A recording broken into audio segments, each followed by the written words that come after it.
Kwa majina naitwa Abedi Hamadi Abedi, ni afisa usalama wa mkoa TANESCO Katavi.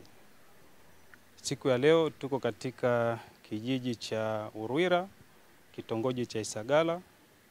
Tumefika hapa kwa ajili ya zoezi la ukaguzi na kukamata wezi wa umeme. Kama mnavyoona, kijiji cha Urwira kina kata 4, lakini leo tumeanza na kina vitongoji 4.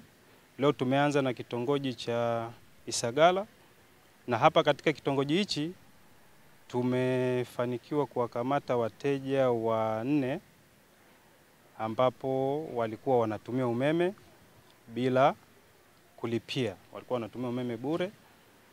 Wateja hawa tumewakamata na tutawafikisha katika vyombo vya sheria ili waweze sasa kulipia kile ambacho wamekitumia bure. Na zoezi hili ni endelevu. Tukitoka katika kitongoji hichi, tutaendelea vitongoji vingine vilivyobaki.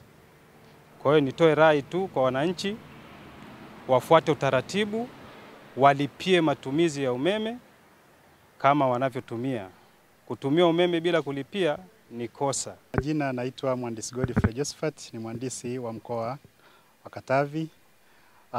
Siku ya leo tupo katika kitongoji cha Isagala, kijiji cha Urwira, katika ukaguzi wa mita zetu ambazo tunaziona katika kuzipitia ofisini.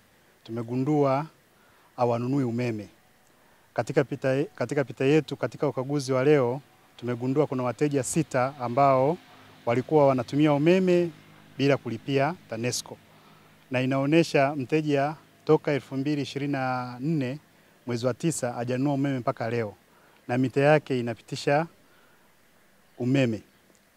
Wakiulizwa, mteja anasema yeye alijua ni ofa tu ya Mama Samia, anatumia umeme tu bila kulipia. Kwa majina anaitwa Longino Beatus Sumuni, ni mwenyekiti wa kitongoji cha Isagala. Tumefikiwa na afisa usalama wa TANESCO pamoja na uongozi wa TANESCO. Walikuwa wanafuatilia wateja ambao wanatumia umeme bila kulipa. Hata hivyo mpaka sasa wamekamatwa wateja 6 waliokuwa wanatumia umeme kwa kuiba. Lakini pia mimi kwa nyongeza kama mwenyekiti wa eneo hili, pia niombe sasa ofisi ya TANESCO pia waendelee kufika sehemu za vijiji na kwenye vitongoji ili kuweza kutoa elimu, kwa sababu pengine labda wateja kutumia umeme huu wao walijua ni ofa, lakini pia wanakuwa wajui kinachoendelea. Pia elimu inatakiwa kuoboreshwa, yani wapewe elimu ya kutosha wananchi hao wana kitongoji wa Isagala ili watambue, kwa sababu hili kosa wamelifanya bila kutambua kama wamefanya kosa.